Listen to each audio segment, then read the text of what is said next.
2 people are dead after a blast on a farm close to Poland's border with Ukraine. Now, Poland's foreign minister said earlier it was a Russian-made missile, but the Polish president says it's still too soon to be sure. If it is true, though, that would be the first time a Russian weapon has fallen on a NATO country since the war began. This is obviously triggering a lot of concern tonight, but also calls for calm as officials try to determine what exactly happened. Briar Stewart starts our coverage tonight with what we know.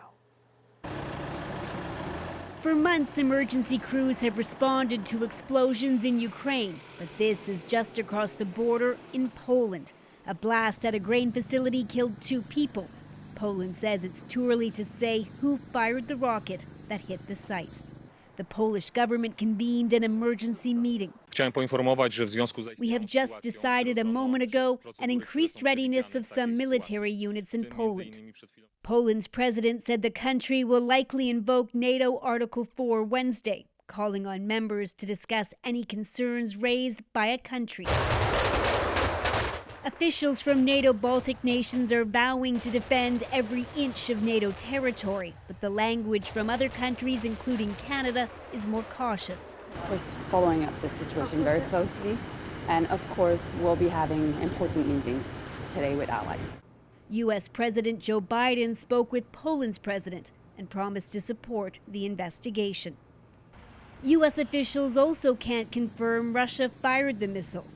Russia's defense ministry denies claims it did, calling them a deliberate provocation in order to escalate the situation. The Russians don't want to have a response. They don't want to hit NATO because NATO then would be free to attack Russian units either in the Black Sea or in the skies over Ukraine or Russian units in Ukraine. All this as Russia unleashed a barrage of missiles against Ukraine Tuesday, hitting at least 2 residential buildings and taking out more of the country's energy infrastructure, leaving streets darkened and hundreds of thousands without power. The missiles were launched shortly after Ukraine's President Volodymyr Zelensky addressed G20 leaders virtually. After the explosions in Poland, Zelensky released a new message with a warning. The terror is not limited to our national borders. Perhaps not. But whether what happened in Poland was intentional remains unclear. Briar Stewart, CBC News, London.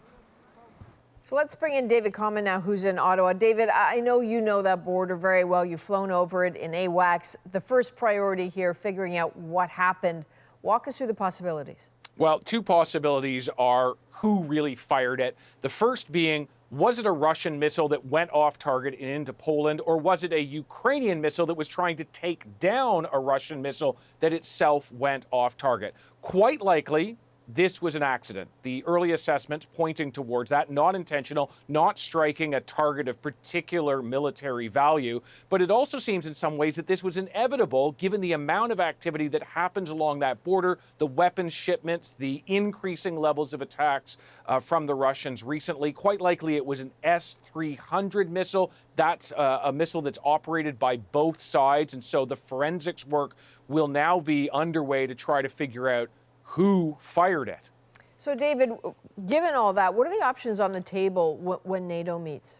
Okay, so Article 5 is the big one, and that is, we've been attacked, come and help us, all the other NATO members. That is less likely to be invoked at this point. Only one time has that ever been used in NATO's history, and that was after 9/11.